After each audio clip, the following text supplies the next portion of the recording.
These are the Ray-Ban Meta Smart Glasses, a truly revolutionary wearable that I really wanted to hate at the beginning, but after using them for a while, I have to tell you, they are pretty damn good. This isn't my first barbecue with wearables with cameras on glasses. I had the first gen Snapchat spectacles, and as goofy as they looked, they were actually a lot of fun to use. Fast forward to the Gen 2s, which have been my daily driver up till a couple months ago. These had much more of a, hey, I'm an adult kind of vibe, which I liked. Now, after using the Meta glasses for a couple months now, I can confidently tell you that they absolutely render the Snapchat spectacles immediately obsolete. So this isn't gonna be a compare and contrast video between what Snapchat's doing and what Meta's doing. This video is just gonna be focusing on the Meta glasses and why I think they are that damn good. Let's start out with some of the key features. Camera. This is probably the #1 reason why anyone is looking at these glasses, so you could have a camera attached to your head, and hey, that is why I got these as well. I love the idea of just capturing quick life moments with just a press of a button. And it's kind of the same reason why I like having an Apple Watch. Both the watch and the glasses kind of keep me off of my phone more. I know that sounds very hypocritical, but it's true. By being able to take a quick photo or checking the weather on my watch, I don't touch my phone as much. And that's what I'm looking for in my life, to touch my phone less. There's a lot of times where taking a quick video or a photo on your glasses beats pulling your phone out of your pocket, swiping it open, loading the camera app, framing the shot, and taking a photo. Given these glasses and the quality that they produce are good, but they don't really compare to what your phone can do.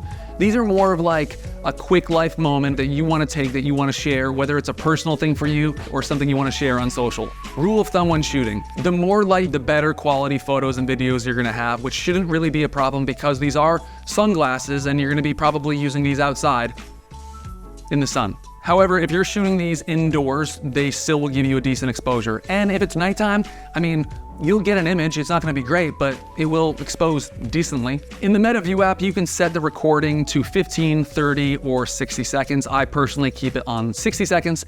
And if I wanna end the video early, I will just hit the shutter button and end it. The quality of photo and video with these are definitely good in my opinion. Like, I would use these and I could definitely like post on social, and I don't think anyone would bat an eye that they came from sunglasses.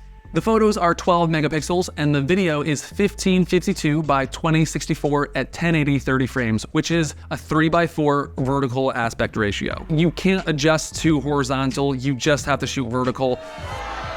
Whatever. Open ear speakers. Aside from the camera, this is the second coolest feature on the glasses. At first I thought this was gonna be a gimmick that actually wasn't gonna be good, but it's actually really surprising. It almost feels like an Apple product where it's just magic and it just works. It's something that you have to not see, it's something you have to hear to believe. See what I did there? There have been several times where I've been using these glasses and listening to them, and I forget that I'm actually listening to audio from sunglasses. Can these replace your AirPods? Yeah, I think so. In the right situation, I for sure think that they could. I mean, if you're on an airplane and you need noise canceling because you don't want to hear the baby crying, behind you, or you don't want to hear like the overhead announcements, no, in that case, I would stick with something that's noise canceling. But if you're just using these for casual, like everyday use, they can definitely take the place of your AirPods. Using the glasses to make a call, listen to music, or watch a YouTube video, the experience is actually flawless, which brings me to my next point.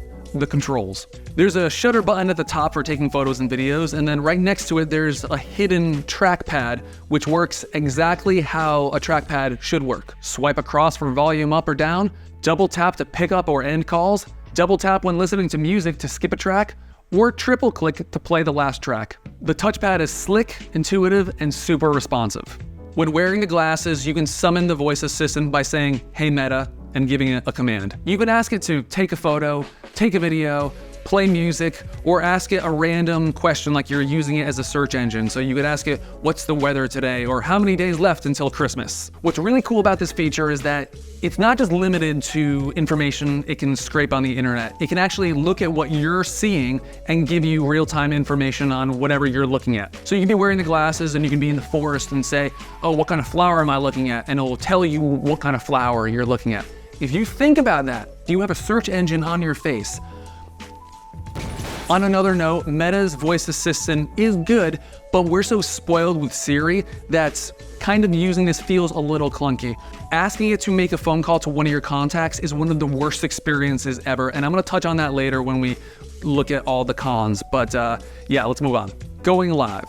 I'm gonna hit this one really quickly because honestly, going live on Facebook and Instagram isn't my thing. But if you do plan on doing that, just know that you can have a stream upwards of 30 minutes using the glasses, and you would pretty much start it with your phone. And it's a really cool kind of seamless like transition from like, hey, I'm on my phone, to you click it, and then you can just jump to glasses and go live. Again, you can go 30 minutes. It's not my thing. I don't give a crap about it. But if you're trying to live stream or something on Instagram or Facebook, I could see this being useful.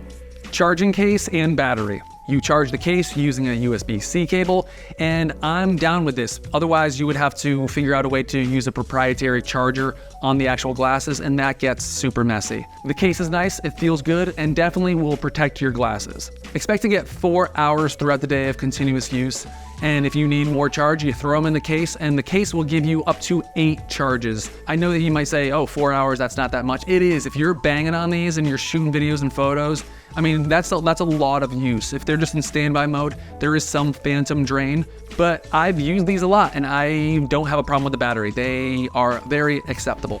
Importing content from the glasses is super easy. When you open the Meta Viewer app, all you have to do is hit import and you're on your way. You can adjust settings to auto import when your glasses go into the case, which is a nice touch. Not only does your content save in the app, but you can also have it import right into your camera roll. Overall, I'm very happy with the importing process and don't see how they can make it more seamless. All right, we covered a lot of good stuff with the glasses. Let's talk about some of the not so good stuff. Using the voice assistant to make calls.